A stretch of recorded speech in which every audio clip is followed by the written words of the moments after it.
Iran को लेकर अमेरिकी राष्ट्रपति डोनाल्ड ट्रंप ने बड़ा ऐलान कर दिया है।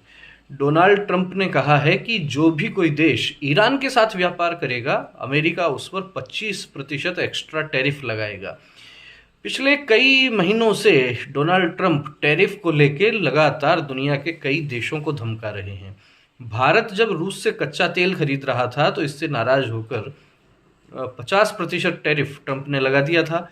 अब ईरान पर भी कई कड़े आर्थिक प्रतिबंध अमेरिका लगा चुका है, लेकिन बात और आगे बढ़ गई है और डोनाल्ड ट्रंप ने कहा है कि जो भी कोई देश ट्रेड करेगा ईरान के साथ व्यापार करेगा, उस पर 25% एक्स्ट्रा टैरिफ लगाया जाएगा। ईरान में वैसे भी इस समय सरकार विरोधी प्रदर्शन चल रहे हैं, जिसमें 600 से अधिक लोगों की मौत हो चुकी है। बड़े विरोध प्रदर्शन हो रहे हैं, गृह युद्ध की सी आशंका जताई जा रही है और इसे इस तरीके से भी माना जाता है कि अमेरिका भी वहाँ सत्ता बदलना चाहता है, तख्ता पलट करना चाहता है। बात कर लें कि अमेरिका ने जो ये नई धमकी दी है 25% टैरिफ की, कौन कौन से देश इसके दायरे में आने वाले हैं। तो ईरान से जो प्रमुख व्यापार होता है उसमें प्रमुख 3 देश जो हैं वो है, सबसे पहले नंबर पर चाइना की हम बात कर सकते हैं, दूसरा संयुक्त अरब अमीरात यूएई है और तीसरा भारत है।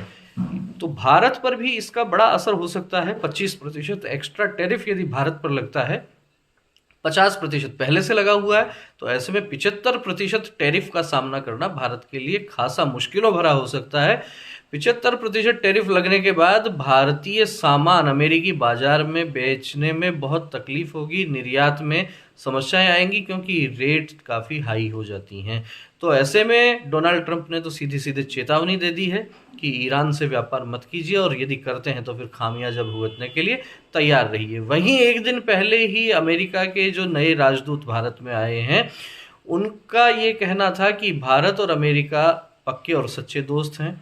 डोनाल्ड ट्रंप और मोदी की दोस्ती गहरी है, दोनों में किसी बात को लेके मतभेद हो सकते हैं, लेकिन सारे मतभेद आखिर में वार्ता से सुलझा लिए जाते हैं और 1-2 वर्ष में डोनाल्ड ट्रंप भारत की यात्रा भी कर सकते हैं। लेकिन एक तरफ ट्रंप धमकी दे रहे हैं लगातार व्यापार को लेके, अपने हिसाब से पूरी दुनिया को चलाना चाह रहे हैं ट्रंप और पूरी विश्व में एक विचित्र सी स्थिति बन गई है डोनाल्ड ट्रंप के फैसलों के कारण। पहले टैरिफ वाली बातें हो रही थी, फिर उसके बाद वेनेजुएला के राष्ट्रपति को उनकी पत्नी के साथ भी जिस तरीके से बंधक बनाकर उठा लिया गया और वेनेजुएला की सत्ता को संभालने की बात डोनाल्ड ट्रंप कह रहे हैं, तो इस तरीके के जो निर्णय हैं वो वैश्विक शांति के लिए क्या खतरा साबित नहीं होंगे? क्या कहना है आपका? किस तरीके की स्थितियां बनी हुई हैं इस समय पूरे विश्व में? आप कमेंट करके अपनी बात बेबाक तरीके से कह सकते हैं।